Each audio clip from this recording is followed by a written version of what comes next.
कैद से किस्मत तक। पुराने जमाने की बात है जब शहरों के चारों ओर ऊंची दीवारें हुआ करती थीं और दरवाजों पर लोहे के भारी फाटक लगे होते थे।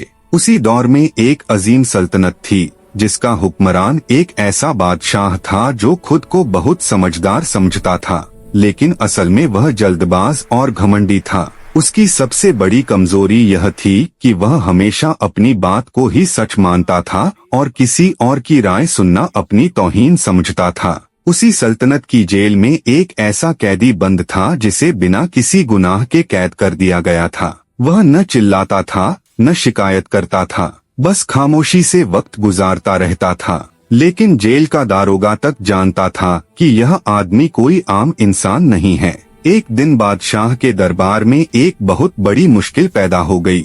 सल्तनत के खजाने से कीमती सिक्के गायब हो रहे थे, मगर कोई चोर पकड़ा नहीं जा रहा था। वजीर एक दूसरे पर इल्जाम लगा रहे थे और बादशाह का गुस्सा आसमान को छू रहा था। अचानक एक मुशीर को उस कैदी का ख्याल आया जो जेल में बंद था। दारोगा ने बादशाह को बताया कि यह कैदी हिसाब किताब और निशानियों को समझने में माहिर है। मजबूरन बादशाह ने उसे दरबार में बुलवा लिया। बादशाह ने सख्त लहजे में कहा, अगर तुमने चोरी का राज न खोला तो फांसी तुम्हारा मुकद्दर होगी। कैदी ने अदब से सिर झुकाकर कहा, बादशाह सलामत, अगर सच की तलाश करनी है तो मुझे 3 दिन चाहिए और यह वादा कि बिना सबूत के सजा नहीं दी जाएगी।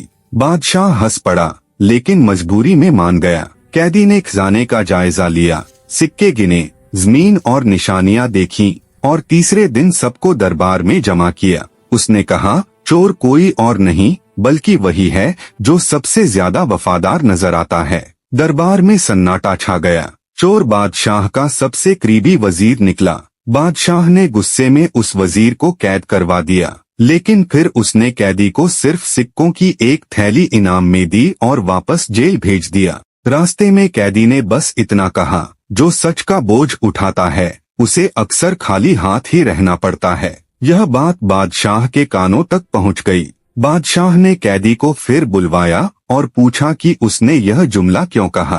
कैदी ने जवाब दिया, क्योंकि जो हुक्मरान कद्र नहीं करता उसके पास सिर्फ ताकत होती है, हिकमत नहीं। बादशाह को गुस्सा आया, लेकिन फिर उसने अपनी जिंदगी पर नजर डाली। उसे याद आया कि उसका बाप भी एक मामूली सिपाही था जो किस्मत से बादशाह तो बन गया था मगर इंसाफ से महरूम रहा। आखिरकार बादशाह ने कैदी से पूछा, अगर मैं तुम्हें आजाद कर दूं तो क्या तुम मेरी मदद करोगे? कैदी ने मुस्कुराते हुए कहा, जो आजाद होता है वही सच बोल सकता है। बादशाह ने उसे रिहा कर दिया और अपना मुशीर बना लिया। लेकिन कुछ ही अरसे बाद बादशाह अचानक बीमार पड़ गया। वजीर सल्तनत पर कब्जा करना चाहते थे। उस वक्त वही कैदी जो अब मुशीर था ने अवाम और फौज को साथ मिलाकर सल्तनत को बचा लिया। लोगों ने पहली बार देखा कि अक्ल ताकत से ज्यादा ताकतवर होती है। मरने से पहले बादशाह ने कहा, मैं तख्त पर बैठा रहा लेकिन असल हुक्मरानी तुमने की, और अपनी वसीयत में उसने सल्तनत उसके नाम कर दी। इस तरह एक बेगुनाह कैदी सब्र, अक्ल और सच के जरिए तख्त तक पहुंच गया। जिसके पास सिर्फ ताकत होती है वह हुक्मरान होता है, लेकिन जिसके पास अक्ल और सब्र होता है वह तारीख लिखता है।